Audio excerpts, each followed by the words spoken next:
My mother's voice rang with pride, cutting through the clink of silverware on porcelain and the soft music from a small speaker in the dining room. The golden glow of the crystal chandelier cast a luxurious but cold light over the long banquet table. We were in the suburbs of Dallas, in the house where I grew up but now only visited for Thanksgiving or Christmas. I'm Emily Monroe, 32, an interior designer living in downtown Dallas with my husband Ethan. I sat at the far end of the table, a glass of red wine shimmering in front of me. My heart twitched as Mom praised my sister Rachel, 35, newly married in a lavish, talked-about ceremony. "When will it be your turn, Emily?" Mom tilted her head, her probing gaze the only attention she'd given me in years. I heard my father, Frank, a kind but conflict-averse man, sigh heavily. He quietly sliced his roast chicken, pretending not to hear. Rachel gave a light smile, her hand, sparkling with her new wedding ring, brushing her perfectly waved hair. I sipped my wine, the bitter tang sharp on my tongue. My lips curved into a smile. I wasn't sure if it was gentle or bitter. Then I spoke, calm but heavy enough to make the air tense. "I'm already married, 6 months ago, at the courthouse." The fork in Mom's hand clattered onto her plate. Rachel blinked rapidly and Dad looked up, eyes wide with shock. I knew I'd just dropped a bomb into this room full of forced laughter. Mom stammered, "You, what?" "Dallas courthouse. No party, no fancy dress. Just me and Ethan." I lifted my chin, voice firm. "And of course, none of you were there." The room went dead silent. I saw every emotion flash across their faces: confusion, shock, then betrayal. But a strange relief washed over me. For years I'd stayed quiet, endured, pretended I wasn't affected. In truth, I was the empty chair at their feast, present but unnoticed. Rachel set her glass down hard, her voice trembling. "You're joking, right?" I met her eyes. "I don't joke about my happiness.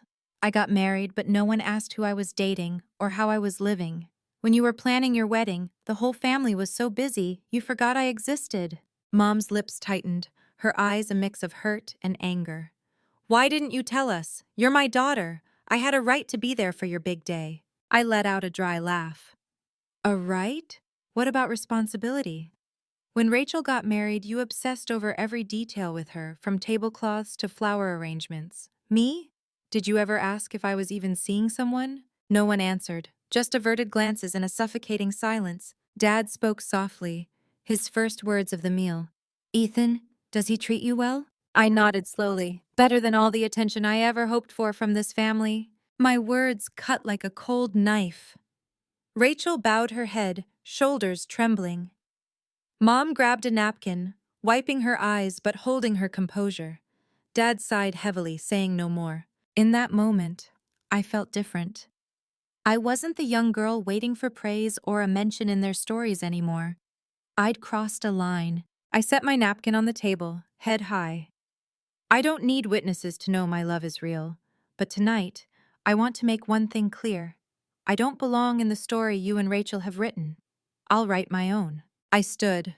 My chair scraped back, leaving a stark gap at the feast-laden table. I glanced at it one last time, then turned and walked out, feeling like I'd handed back the empty chair image they'd forced on me. The room stayed quiet as I reached the door. No calls to come back, no pleas to stay. Just my heart beating strong, for the first time in years, to the rhythm of truth. I know you, listening to this, might have felt overlooked, invisible in your own family. It's not a pain everyone sees, but it's a lingering scratch making you wonder, do I really matter? If you get what I've shared, let me know how it hits you. This is just the start. What comes next holds surprises, deeper wounds, and chances to heal. If this story grabs you, comment Y. If not, comment N. I want your feedback. It might be the listening we crave most. Some moments seem long gone, but a single word or glance can bring them rushing back, vivid as yesterday. After that tense dinner, as I left my parents' house, memories flooded in. I recalled the day I should have stood with my family, but instead sat alone in my cramped Dallas apartment. It was Rachel's wedding day. I'll never forget the curt text sent 2 weeks before her big day. We figured you're busy with work, so no need to worry about attending. Stay well. No invitation, no follow-up call, just a dismissive line, like reminding someone to bring an umbrella. I read that text over and over, hands shaking. I wanted to ask, do you really not want me there? But I swallowed the question. In my family, my feelings never mattered. I was the shadow, the empty chair they'd grown used to. On Rachel's wedding day, I sat on my worn sofa, the hum of the AC mocking the silence. I opened my phone, scrolling through photos posted in real time. Mom crying as she hugged Rachel, Dad raising a toast, relatives dancing under glittering lights. Everyone glowed. Everyone was whole, except me. My heart pounded, my face flushed like I'd been slapped. I felt erased from the family tree, as if my absence was more comfortable than my presence. I shut off the screen, but in the dark, the music from Rachel's posted video echoed, like mocking laughter. That day, I decided, when my turn came, no one would erase or edit my truth. Ethan and I went to the Dallas courthouse on a crisp fall morning. No lavish gown, just a simple white dress I chose myself. No red roses, just a gray-blue sky and wind. We held hands, recited vows, eyes locked, and I felt relief so deep I wanted to cry. No comparisons, no judgments, just love raw and steady, raw and... Afterward, we hired a small-time photographer for a few outdoor shots. One photo I loved, me laughing freely, wind tossing my dress, Ethan gazing at me like I was the only thing that existed. I printed it and sent it to my parents with a note. I got married. I hope you understand, this is the happiness I chose. I waited. A week, 2 weeks, a month. No reply, no text. The photo vanished into a void, like my existence in this family. Then the next spring, Rachel sent me a thick, cream-colored envelope, my wedding album. Curious, I opened it, thinking maybe she wanted to share. Maybe this was a chance to touch a memory I'd been denied. The first pages dazzled. Flowers, smiles. Mom glowed in a deep blue gown. Dad raised a glass, eyes proud. Rachel linked arms with her husband, her beaded dress sparkling. My throat tightened as I flipped further. Then one photo stopped my blood cold, the family portrait. Beneath it, my name, Emily Monroe. But the person in the frame wasn't me. It was Sarah, a distant cousin from Vermont, my height, with dark hair like mine. She wore a pastel green dress, eerily like one I'd worn at graduation years ago. They'd replaced me, not just by leaving me out, but by putting someone else in my place. Worse, they labeled her with my name, as if I'd been there, a false presence to make their family photo perfect. I held the album, my heart crushed. I'd been erased, then substituted. They didn't just want me gone. They wanted the world to believe I'd been there, a lie crafted for their flawless frame. I closed the album, hands trembling. Ethan walked in, saw my silence, and asked, "What did they do?" I didn't answer, just showed him. He looked, lips tight. "They erased you, Emily. They thought you weren't enough, so they made a stand-in." That night, I didn't sleep. I stared at the album on the table, a guilty artifact they'd disguised as a memory. The next morning, I decided I didn't need to keep this fake history. I grabbed a black pen, scrawled one word on the envelope, return. I dropped it in the mailbox, the thud echoing with finality. Hearing it, I felt calm. I couldn't change the past, but I could refuse to let others rewrite my life. They wanted a fake Emily in their photo? Let them keep her. The real Emily would walk away, leaving their false pictures behind. Have you ever been cut out of a story you belonged in? Felt the sting of seeing someone else take your place, your name slapped on a stranger's face? It hurts worse than being forgotten. It's a blatant denial. If this story hits your heart and you want to know what happens next, comment, why. If it's not gripping enough, feel free to comment N. Your feedback fuels this journey, the one where I refuse the empty chair to reclaim myself. Some storms don't come with thunder, but with cold silence. After that family dinner, I returned to my Dallas apartment, thinking at least one text might come. But for 3 days, my phone only buzzed with work emails. No call from Mom, no message from Rachel. On the fourth day, an email arrived. Sender: Linda Monroe, my mother. Subject: You made a scene. The message was short, sharp as a blade. You embarrassed the whole family. Rachel's hurt, your father's exhausted. It's over, Emily. You didn't need to make a spectacle. Stop this. You're tearing us apart. I read it repeatedly. Embarrassed stung like a slap. They never saw me, only a burden ruining their perfect picture. Before I could process, I opened social media and saw Rachel's post. A wedding photo with a biting caption: Those who love you show up. Those who vanish were never truly part. Dozens of comments cheered her on. My throat tightened. To them, I was the one who vanished, but no one knew I was never invited to show up. That night, I sat in my living room, light casting shadows on the beige walls, my mind a mess. Ethan sat beside me, folding clothes quietly. He looked at me and asked softly, "Do you think your family knows what makes you happy?" I gave a faint laugh. "What are you talking about?" He set the clothes down, tilting his head. "I'm just curious. Do they know your favorite flower?" I froze. That simple question pierced my chest. No, never. Mom always assumed I liked roses, but I don't. Too strong. I love calla lilies, pure, simple, resilient. Ethan smiled, eyes warm. I know, that's why I planted them in the backyard. I want you to feel understood every time you look out there. I turned away, tears falling unnoticed. Sometimes, happiness isn't a loud declaration. It's someone remembering the small things your family overlooked. A week later, Dad called. His voice was low, slightly shaky. "You free? I'd like to meet. Just us." I was stunned. For years, Dad stayed silent, letting Mom steer everything. But now, he reached out. We met at a small diner on Greenville Avenue, where we used to share apple pie after my childhood violin lessons. When I walked in, he was already there, hands wrapped around a steaming coffee mug, looking older than I remembered. He looked up, a hint of shame in his eyes. "You came." I sat, setting my bag aside. "What do you want to talk about?" He took a deep breath. That night, at dinner, I stayed quiet. I shouldn't have. I heard you, but I didn't speak up for you. That's on me. My hands clenched in my lap. Hearing him admit it hurt and relieved me at once. "Dad, I'm used to your silence. I don't blame you for being quiet. I blame you for never taking my side."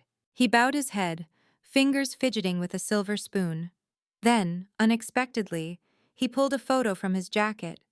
My heart stopped. It was the wedding picture I'd sent 6 months ago. "This photo," he said, placing it on the table, eyes on me. "I kept it. Your mom said to toss it, but I couldn't. You're smiling so beautifully. Ethan's looking at you. In a way I've never seen anyone look at another person. I know you found the right one." I trembled. That photo, which I thought had vanished, had been quietly kept all this time. "Dad?" My voice cracked. "Why didn't you say anything? Why let Mom erase me from every story?" He sighed, voice breaking. I was scared. Scared of losing the peace at home. But I realized that peace was just silence covering cracks. "I let you carry that alone." I looked at him, tears brimming. For the first time, I saw him be honest.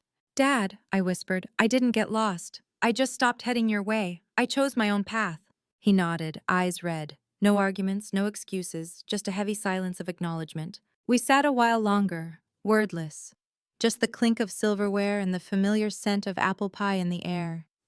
I felt like that little girl again, eating with Dad after violin practice, except now I was grown enough to set clear boundaries. As I left, he touched my shoulder lightly. "I miss you, Emily. Always have." I nodded. Stepping outside, the Dallas evening breeze tugged at my hair. In my heart, I knew my bond with Dad was deeply cracked, but a sliver of light had appeared. Maybe, finally, someone in my family was starting to hear me. If you want to hear more stories like this and relate to the struggles I've faced, check out my previous videos on this channel. The phone rang at midnight, the shrill sound jolting me awake. My heart raced when I saw Dad's name on the screen. He rarely called, especially at this hour. I answered, his voice trembling. "Emily, your mom, Linda's in the hospital. The doctors say her heart's weak. Can you come?" I froze. For a moment, my apartment felt swallowed by darkness. Ethan sat beside me. holding my hand, his eyes waiting. I knew this was a crossroads. I could hold my boundaries or step forward, not out of duty, but something deeper, compassion. I took a deep breath. Dad, I'll be there. Dallas winters are harsh, the wind slicing through the streets. I reached Parkland Hospital before dawn. The halls were cold, reeking of antiseptic. Walking past white doors, my heart wavered, like stepping into a world where all facades were stripped away. Mom lay in bed, pale, her face gaunt. The woman who always wore pressed dresses, exuding pride, now huddled under a thin blanket. I stood frozen at the door, feet rooted.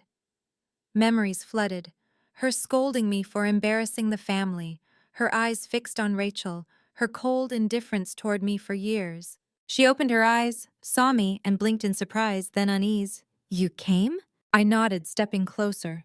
I came because I wanted to, not because anyone made me. She looked away, lips trembling. My words must have touched a void in her, one I'd felt so many times. Over the next days, I took shifts with Dad, staying hours at the hospital. I made tea, adjusted pillows, read the paper to her. Sometimes we just sat, the steady beep of the heart monitor filling the silence. Strangely, the tension between us eased, replaced by a gentle quiet. One afternoon, I brought a bouquet of calla lilies, my favorite flower, the ones Ethan planted for me. I set them on the bedside table. Mom stared, her eyes glistening. They're beautiful. I didn't know you liked these. I smiled faintly. You never asked. She went quiet, her gaze drifting to the distance. I saw her shoulders tremble as if years of weight were cracking. That night, as I prepared to leave, she called out, Emily. Her voice was weak but clear. I turned, waiting. I was wrong. I froze. For the first time I heard those words from her. I thought love needed an audience, that a wedding only mattered if everyone saw it, with applause and perfect photos. I judged you by that measure. But seeing you here, caring for me, with no one watching, I get it now. Real love doesn't need an audience. Tears blurred my vision. I stepped closer, taking her frail hand. All these years I'd craved words like these, not praise, but acknowledgement. Mom, I whispered, I never wanted you to be perfect. I just wanted you to see me even once. She squeezed my hand, weak but sincere. In the hospital's white light, I saw the proud woman without her armor. She was just human, with fears, selfishness, and a wish for forgiveness. Leaving the hospital, the winter wind stung my face, cold but fresh. I looked at Dallas's hazy sky, my heart lighter. I didn't know if this change would last, but a door had cracked open. For the first time in years, I saw Mom's true vulnerability, and in it, I saw hope. Some changes start so small they're nearly missed. After Mom, Linda, was discharged, I expected no miracles. But one evening, as I got ready for bed, my phone buzzed. A text from Mom. Good night, dress warm, it's getting cold. I reread that short message, feeling both strange and awkward. For years, I'd known only her scolding texts, her sharp reminders. Now, a simple good night left me unsure how to respond. Finally, I typed, good night to you too. The next day, another text. How's Ethan's job going? I'd love to hear more about him someday. I froze. This was the first time Mom asked about Ethan, the man I love, once a nonentity to my family. Dad, Frank, changed too. Always quiet, fading into the background of arguments, he surprised me one afternoon when I visited. He was waiting in the living room, offering me tea, his voice low. Emily, I owe you an apology. I always weighed you and Rachel on different scales. I didn't see how much you needed to be valued. I favored Rachel, and that's on me. My heart caught. That admission, if it came earlier, might have spared my childhood's silent tears. Hearing it now, though, eased a weight. Dad, I don't need you to turn back time. I just need you to see I'm worth loving too. He nodded, eyes red. For a man like him, those words weren't easy. Rachel, my sister, kept her distance, sometimes avoiding my gaze. But I noticed a shift. When I spoke, she didn't interrupt or smirk. She listened quietly. It wasn't full acceptance, but it was a start. Then, one winter evening, the unexpected happened. We all sat down together. Mom suggested, how about a family dinner this weekend? Nothing fancy, just simple food. I hesitated. The fear of comparisons and jabs lingered, but I nodded. I wanted to try, just once, to see if this family could sit together without turning it into a battlefield. The dinner was in their familiar kitchen. No lace tablecloths, no candles, just roast chicken, a simple salad, and mashed potatoes. We sat around the worn wooden table, soft yellow light overhead. At first it was awkward. Mom fussed, serving everyone, muttering, "Eat up, Rachel. You too, Emily." Dad poured water quietly. Ethan sat beside me, smiling encouragingly. I took a deep breath, feeling like I was stepping into a room of old memories. Then something surprising. Rachel set her fork down, turned to me, and said, "Emily, can you tell me about your wedding?" Her question pierced the fog like a beam of light. I looked for sarcasm, but her eyes held only genuine curiosity. I smiled. No defenses needed. It was a windy day. I wore a simple white dress. Ethan and I stood under a gray-blue sky. Just us. No audience. I laughed until my cheeks hurt. It was the first time I felt love didn't need anyone's approval. Mom and Dad stayed quiet. Rachel looked down, smiling shyly. "Sounds beautiful. Different from mine, but you seem truly happy."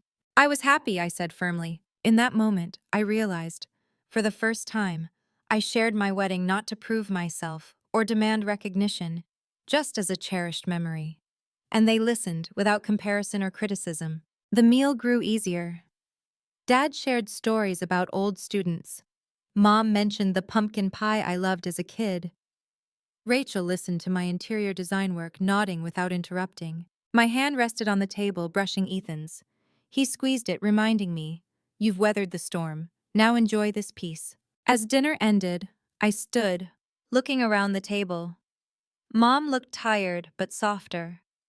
Dad leaned back, relaxed. Rachel shed her usual pride for quiet reflection. I smiled. The distance wasn't gone. The wounds hadn't fully healed, but they were scabbing over. Maybe one day those scars wouldn't sting when touched. Have you ever had a meal where silent listening felt more precious than words? For me, that dinner was a test, and for the first time in years my family passed. The story isn't over. Healing isn't just one meal. It's about daring to open your heart for tomorrow. Some moments you think will never happen.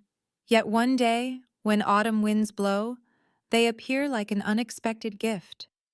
A year after that simple dinner, Ethan and I decided to host a small gathering by White Rock Lake. We didn't call it a wedding anniversary or a grand party, just a celebration of family, a way to honor those truly present in our lives. We decorated the lakeside wooden deck with warm golden string lights, twinkling like artificial stars. Simple wooden chairs lined long tables, joined by close friends, a few colleagues, and kind neighbors.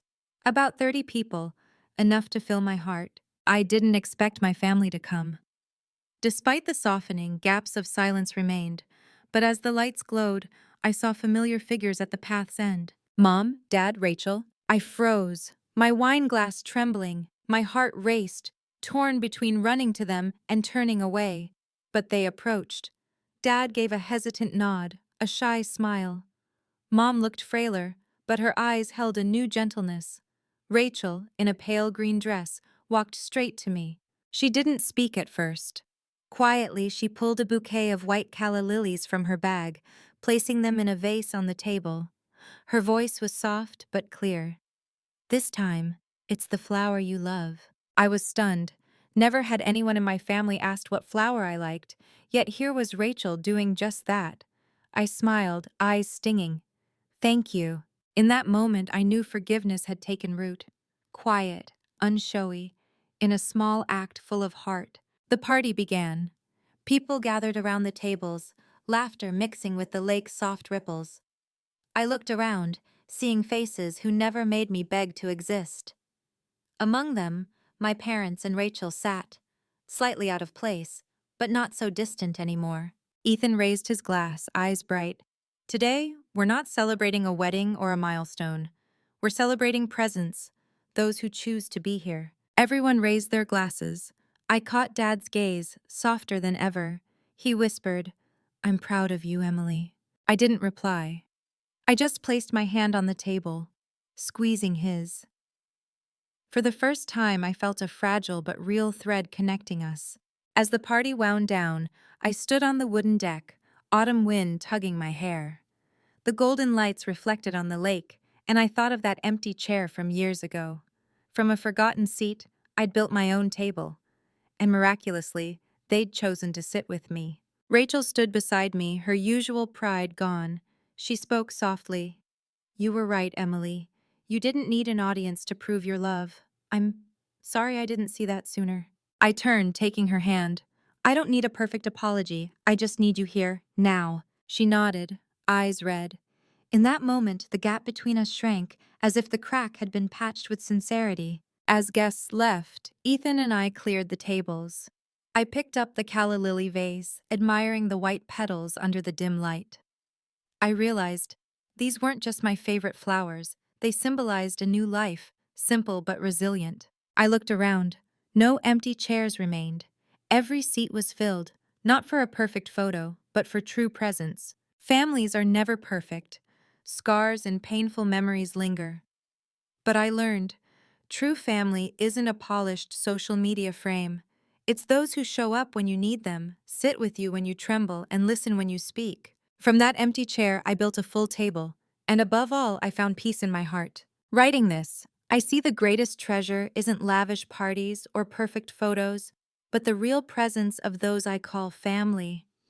I was once the empty chair, replaced in my own picture, but I learned love doesn't need an audience, and forgiveness is the foundation for healing wounds. From Mom, who finally admitted her mistake, to Dad, who found the courage to apologize, to Rachel, who placed calla lilies on my table and faced the truth, they showed me change is possible if we give it a chance.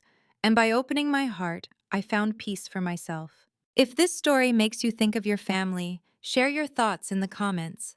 Don't forget to subscribe to join me in these everyday yet meaningful journeys. Maybe today's story is what someone needs to rediscover faith in family.